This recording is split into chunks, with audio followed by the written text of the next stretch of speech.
नमस्कार सबैजनामा। आज म फेरि अर्को भिडियो लिएर आएको छु वर्तमान राजनीतिकै विषय सम्बन्धमा। हिजो भर्खर मात्रै सिराहामा प्रधानमन्त्रीज्यूले सम्बोधन गर्ने क्रममा जनताहरू चाहिँ उहाँको सम्बोधन नसुनिकन बाहिर निक्लिनुभयो। यो चाहिँ एउटा उदाहरणको लागि मात्र। अब यसले के सन्देश दिँदैछ वर्तमान समयमा भने, अब जनताहरू राजनीतिक दलहरूप्रति विश्वास गरिरहेका छैनन् र उहाँ जनताहरूलाई विश्वास रहेन पनि, किनभने धेरै यस्ता घटनाहरू घटे जुन घटनाले चाहिँ जनताहरूमा चाहिँ नेताप्रतिको विश्वास पूर्ण रूपमा घट्दै गएको छ। किनभने जनताले 62-63 साल पछाडिबाट जे अपेक्षा गरेका थिए, जे चाहना गरेका थिए, जे सोच राखेका थिए, गणतन्त्र आएपछि जे हुन्छ भन्ने जनताहरूको सोच थियो, विचार थियो, चाहना थियो, ती कुराहरू कुनै पनि पुरा हुन सकेका छैनन्। किनभने नेताहरूमा त्यस्तो एउटा भावना नै रहेन कि जो विकास गरौँ, जनतालाई चाहिँ एउटा जनताले चाहेको कुरा पुरा गर्न हामी लागौँ भन्ने जस्तो उहाँहरूलाई त्यस्तो भित्रैदेखि नलागेको अथवा लागेर पनि गर्न नसकेको हो। किनभने नेताहरूले प्राय नर्मल्ली अध्ययन गर्ने कुरामा पनि सायद धेरै अध्ययन गर्नुपर्छ जस्तो मलाई लाग्छ। किनभने संविधानको विषयमा पूर्ण अध्ययन गर्नुपर्यो, आफूले बोल्नुपर्ने हुन्छ।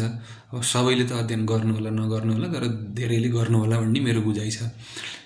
किनभने हामीले यस्ता यस्ता पात्र पनि संसदमा देखेका छौँ जसले चाहिँ एउटा कुनै व्यक्तिको नाम लिनु पर्यो भने पनि राम्रोसँग पनि नाम पनि लिन नसक्ने पात्र पनि संसदमा देखेका छौँ। त्यस्तो पात्रहरूले त यति धेरै अध्ययन गर्नुहुन्छ भन्ने मलाई लाग्दैन।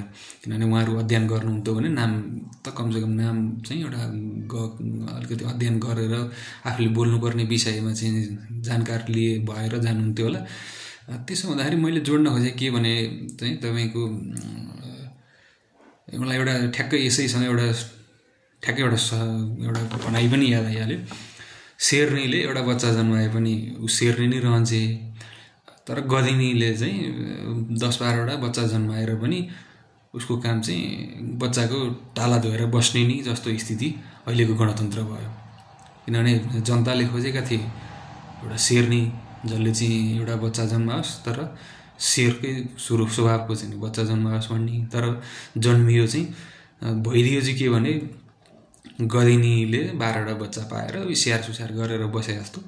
जनताहरूले चाहिँ धेरैवटा पार्टीहरूलाई भोट पनि हालिरहनु भयो, धेरैजनालाई अवसर पनि दिइरहनु भयो, तर सरकारमा जाने आफ्नो क्षमता नभएको कारणले हो अथवा चाहिँ गर्ने चाहना नभएर हो अथवा अरू कुनै कारणले हो, काम गर्न नसक्ने भइसकेपछि जनताहरूले फेरि पनि अब यसले गरेन अर्कोलाई गरौँ भन्दै तपाईँको 2 दशक त बितिनै लाग्न आइसक्यो। लगभग गणतन्त्र आएदेखिबाट 2 दशक बिति नै सक्यो, सुरु हुँदैछ। अब दोस्रो 2 दशकको चाहिँ 82 साल त अब सुरु नै हुन आँट्यो, 62 पछाडिको।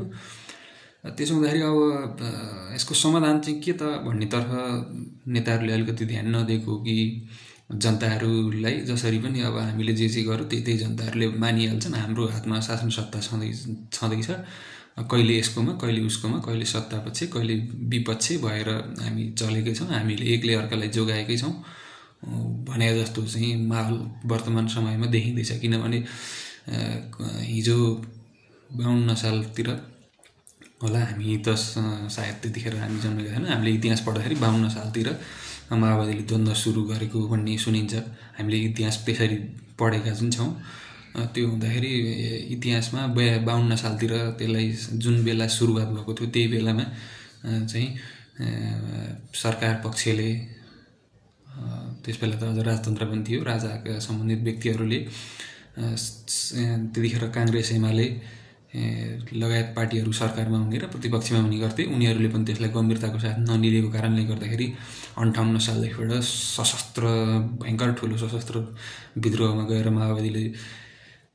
माओवादीले धेरै ठुलो जनधनको क्षति भएको छ त्यस बेलामा। किनभने त्यस्ता कुराहरू त्यो बेलामा पहिले नै यो माओवादीसँग डेलिगेसन गरिदिएको भए चाहिँ त्यति ठुलो क्षति हुन्थेन होला र देशमा यो खालको माहौल पनि आउँथेन होला हैन। अब तर त्यसका फाइदा पनि छन्, बेफाइदा पनि छन्। त्यसले गर्दा चाहिँ हामीले गणतन्त्र पायौँ। ६२-६३ मा माओवादीकै कारणले गर्दाखेरि गणतन्त्र आएको एउटा प्रमुख घटक माओवादी नै हो हैन। हामीले कसैले स्वीकारे नस्वीकारे पनि त्यो चिज सत्यता हो। तर त्यो गणतन्त्र आउनु मात्रैले खासै फरक परेन जनतालाई। गणतन्त्र आइसके पछाडि चाहिँ जनताको जे चाहना थियो, जे परिवर्तन हुनुपर्ने थियो, जे विकास हुनुपर्ने थियो त्यो खालका कार्यहरू भएनन्। एउटा सडक निर्माण हुनु नै सम्पूर्ण विकास होइन। तपाईको सडक निर्माण सँगसँगै चाहिँ शिक्षाको नि विकास हुनु पर्यो, नैतिकताको विकास हुनु पर्यो। हाम्रो नेताजीहरू आजभोलि जनतामा नैतिकता खोज्नुहुन्छ, किनभने उहाँहरूले नै जनतालाई नैतिकवान बन्न दिइरहनु भएको छैन। जसले नैतिकवान बन्न दिइरहेको छैन उसले चाहिँ नैतिकता खोजिरहेको हुन्छ। त्यसो हुँदाखेरि देश अब कसरी चल्छ त भन्ने एउटा अन्यलको वातावरण छ। अनि अहिले पनि वर्तमान समयमा नि तपाईको केही अहिले त तपाईको शिक्षक पनि आन्दोलनमा, अब 12-15 सिटकै भए पनि राप्रपा पनि आन्दोलनमा छ। त्यसमाथि लघुवित्त पीडितहरू पनि आन्दोलनमा हुनुहुन्छ अहिले। यस्ता साना साना झिल्काहरूले भोलि ठुलो रूप लिँदै गयो, विकराल रूप लिँदै गयो भने देशलाई कति ठुलो घाटा पर्छ भन्ने कुरा त हामीले हिजो ६२-६३ मा आन्दोलन हुनुभन्दा अगाडिदेखि देखिरहेका छौँ। ६२-६३ मा आन्दोलन हुँदा पनि धेरै धनको क्षति भयो। ५२ सालदेखि माओवादीले सशस्त्र द्वन्द्व सुरु गरेपछि ६२ सम्म धेरै ठुलो धनको क्षति भयो। त्यस्तो हुन नदिनलाई सरकारले गम्भीर हुनुपर्ने छ र सरकारले न्याय क्षेत्रलाई पनि स्वतन्त्र रहिरहन दिनुपर्छ। न्याय क्षेत्र आफ्नो स्वविवेक प्रयोग गरेर काम गर्नुपर्छ। न्याय क्षेत्र भनेको यस्तो क्षेत्र हो जसले चाहिँ सम्पूर्ण जनताले आफ्नो अन्तिममा चाहिँ जाने ठाउँ भनेको आफूलाई काहीँ केही एउटा उपलब्धि नभयो भने, आफूले न्याय पाइएन भने जाने भनेको अदालत हो। तर वर्तमान समयमा अदालतमा पनि प्रश्न चिन्ह खडा हुँदै गएको स्थिति छ। केही समयमा केही कालखण्डले देखाउँछ त्यस्ता चाहिँ, सबै त नभनौँ, केही कालखण्ड केही चरित्रहरूले चाहिँ केही पात्रहरू प्रवृत्तिहरूले त्यो कुराहरू देखाइरहेको हुन्छ। त्यसो हुँदाखेरि अब हामी जनताको तर्फबाट चाहिँ जनताले सचेत भएर खबरदारीको गर्ने क्रम चाहिँ जारी राख्नुपर्छ। किनभने नेता गलत समय ट्र्याकमा जान सक्छन् कुनै पनि स्थितिमा। किनभने सदैव सर्व नेता जान्ने बुझ्ने हुन्छन् भन्ने कुरा पनि हुँदैन। उनीहरू तपाईँ हामीबाटै चुज भएर गएका हुन्छन्। त्यसो हुँदा तपाईँ हामीले खबरदारी चाहिँ गरिरहनुपर्छ।